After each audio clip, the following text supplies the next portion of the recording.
नमस्कार। नमस्कार का जवाब भी नहीं देना है। हाँ, यहाँ कुछ क्या मैक्सिमम पुराने ही हैं, कुछ लोग नए हैं, कुछ हमारे लाइब्रेरी के स्टूडेंट हैं, कुछ गोमती नगर ब्रांच से हैं। गोमती नगर ब्रांच से कितने लोग हैं? अच्छा, 18 20 22 जनसंख्या में से 4 लोग। ठीक है। अच्छा, एक उधर भी है। ठीक।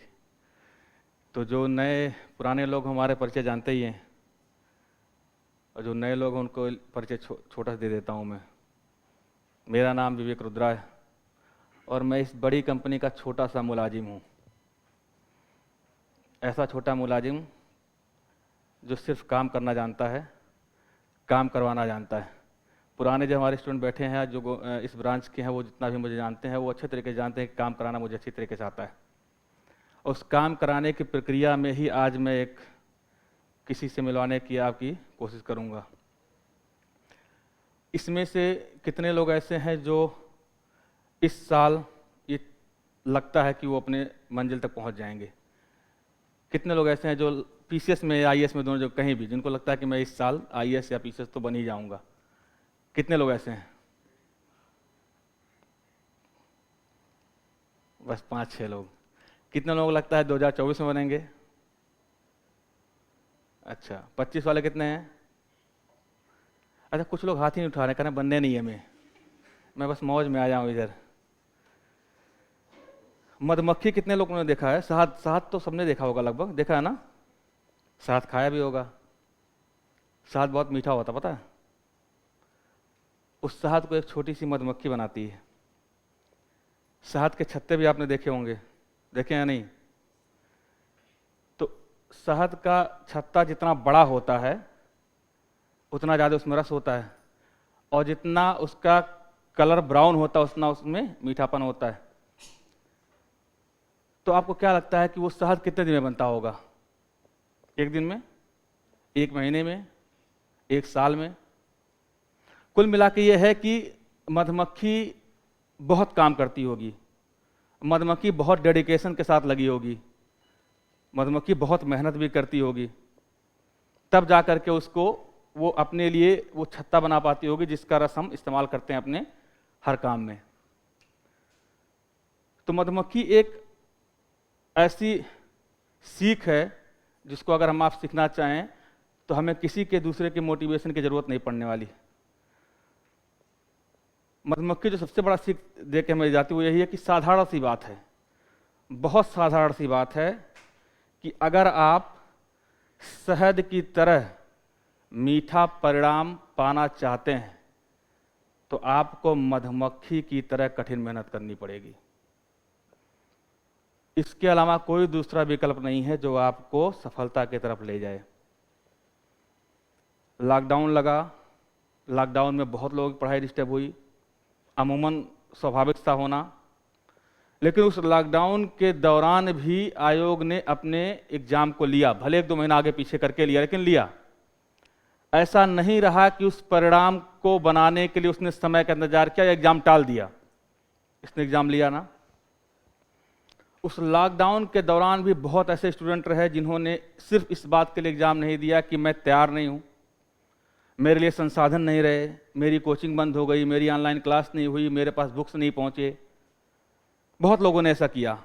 बहुत लोग उसमें ऐसे भी थे जिन्होंने कहा कि कोई बात नहीं, अगर हमने फॉर्म भरा है और मैं इसके लिए लगातार मेहनत कर रहा हूं या कर रही हूं और अचानक ऐसी परिस्थिति आ गई और उसके बाद भी अगर आयोग अपना कैलेंडर चेंज नहीं कर रहा है तो फिर मैं क्यों चेंज करूं? अगर मैं एग्जाम नहीं देती हूं तो मेरे सफल ना होने के चांसेस 100% हैं, और अगर मैं एग्जाम देती हूं तो मेरे पास 2 ऑप्शन हैं। पहला ऑप्शन, या तो मैं सफल हो जाऊंगी या हो जाऊंगा। दूसरा ऑप्शन कि सफल नहीं होऊंगा। अगर मैं सफल हो गया तो बहुत अच्छा, नहीं सफल हुआ तो कोई प्रॉब्लम नहीं। क्यों? कोई परिहास उड़ाने वाला नहीं है। क्यों? क्योंकि सबको पता है लॉकडाउन लगा हुआ है। तो नुकसान कहाँ है? अब सवाल यह भी है कि मैं फर्स्ट अटेम्प्ट में आईएएस बनना चाहता हूं। अरे तुम आईएएस बन जाओ, अटेम्प्ट कोई भी हो, फर्क क्या पड़ता है? फर्क इससे बिल्कुल नहीं पड़ता कि आपका अटेम्प्ट कौन सा, फर्क इससे पड़ता है कि आपके नाम के आगे लगा क्या है। मैं जिनसे आपका परिचय कराऊंगा नाम तो पीछे आप देख ही रहे, नैन्सी।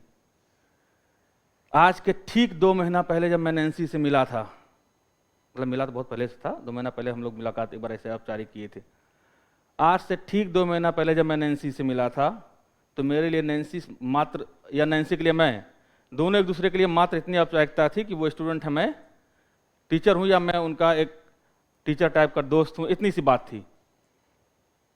लेकिन आज जब नैन्सी से मिला हूँ तो उसमें और उस दौर के मिलने में बहुत फर्क है। उनके अंदर क्या फीलिंग है मैं नहीं जानता, लेकिन मेरे अंदर ये फीलिंग है कि मैं एक अधिकारी से मिल रहा हूँ। मेरे अंदर ये फीलिंग है, मेरे अंदर ये फीलिंग है कि ठीक है, आज ये हमारे टेबल बैठी, हो सकता है कल को मुझे इनसे मिलने के लिए इनके डिस्ट्रिक्ट में जाना पड़े, या हो सकता है कि मुझे इनसे मिलने के लिए अपॉइंटमेंट लेना पड़े। हो सकता है ना, बिल्कुल स्वाभाविक सी बात हो सकता है। तब जब हमारे पास कोई विकल्प नहीं है, हो सकता है आपके यहाँ बहुत लोगों का विकल्प है कि भाई मैं बीएड दूंगा, मैं टेट दूंगा, मैं सुपर टेट दूंगा, मैं कुछ और करूंगा। जब तक आपके जीवन में विकल्पों की संभावनाएं हैं, तब तक आपके जीवन में असफल होने की संभावनाएं बहुत हैं। अगर आप सफल होना चाहते हैं तो विकल्पों की संभावनाओं को खत्म कर दीजिए। मैं ये नहीं कहता कि आप लगातार एग्जाम मत दीजिए, मतलब आप आईएएस का एग्जाम ही दीजिए, नहीं। मैं इस पक्ष में भी नहीं हूं कि आंख मूंद के सिर्फ आईएएस का एग्जाम ही मुझे देना है, मैं इस पक्ष में बिल्कुल नहीं हूं। लेकिन मैं इस पक्ष में भी नहीं हूं कि आईएएस के लिए तैयार हो रहा हूं, लेकिन दिमाग का इस बात के लिए तैयार हुआ कि नहीं आईएएस तो टीजीटी तो निकाल ही लूंगा, नहीं आईएएस तो आरओ तो निकाल ही लूंगा, नहीं आईएएस तो मैं मास्टर तो बन ही जाऊंगा। तो पहले मास्टर बन जाओ, आरओ निकाल लो, ताकि विकल्प खत्म हो जाए। क्योंकि आप आरओ और मास्टर इसलिए बनना चाहते हैं, दो उसके रीजन हो सकते हैं। पहला, या तो आप इकोनॉमिक रूप से बहुत वीक हैं, दूसरा, या आप मानसिक रूप से बहुत वीक हैं। अगर आप मानसिक रूप से बहुत वीक हैं तो बहुत अच्छी बात है, आपको आरओ ही बनना चाहिए। लेकिन अगर आप आर्थिक रूप से वीक होने के कारण, आर्थिक रूप से वीक होने को अपना आधार बनाना चाहते हैं, तो दुनिया में आपसे बड़ा मूर्ख और आपसे बड़ा झूठा इंसान कोई नहीं है।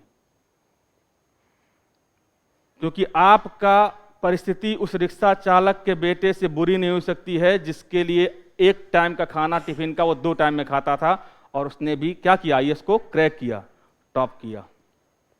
राजस्थान की उस प्रियंका मीणा से बुरी स्थिति आपकी नहीं हो सकती है, जो अपने घर से 15 किलोमीटर दूर जाकर के पानी लेके आती थी। घर पे लाइट और पंखा बत्ती भी नहीं थी, लेकिन उसके बाद भी उसने क्रैक किया। आपकी स्थिति रेलवे स्टेशन मुंबई पे गुजारने वाली उस अननोन लड़के, जिसका मैं नाम नहीं जानता हूं, उससे बुरी नहीं हो सकती है, जिसने 2018 में अपना सिलेक्शन सुनिश्चित किया। तो सफल होने के लिए किसी परिस्थिति का आपके अनुकूल होना जरूरी नहीं है, क्योंकि प्रतिभा का परीक्षण प्रतिकूल परिस्थितियों में ही होता है। और मैं बार बार क्लास में एक लाइन जरूर बोलता हूं कि आप लड़ना सीखो, आप लड़ना सीखो, क्योंकि जब आप लड़ेंगे तो उसके 2 ही परिणाम निकलेंगे। आप बार बार सोच रहे होंगे सर 2 ही परिणाम की बात करते हैं, क्योंकि तीसरा परिणाम कोई है ही नहीं। जब आप लड़ेंगे तो लड़ने के 2 ही परिणाम होंगे, या तो आप जीत जाएंगे या तो आप हार जाएंगे। अगर आप हार गए तो जीतने का एक नया सुनहरा अवसर मिलेगा, और अगर आप जीत गए तो साम्राज्य बनाने का मौका मिलेगा। तीसरा कोई विकल्प आपके पास हो नहीं सकता। तो इन चीज़ों को समझिए। और लास्ट में मैं जाते जाते एक ही बात बोलूँगा कि आज से दिमाग में बस एक प्रश्न अपने घुमा दो, और वो ये है कि जब भी आपको अपना खुद का परिचय देना पड़े तो समझ लेना कि अभी सफलता से बहुत दूर हो। हमारा परिचय किसी और माध्यम से आना चाहिए। अगर हमारा परिचय हमें ही देना पड़े तो इसका मतलब है कि सफलता बहुत दूर है, अभी उसको पास लाने के लिए काम करना है।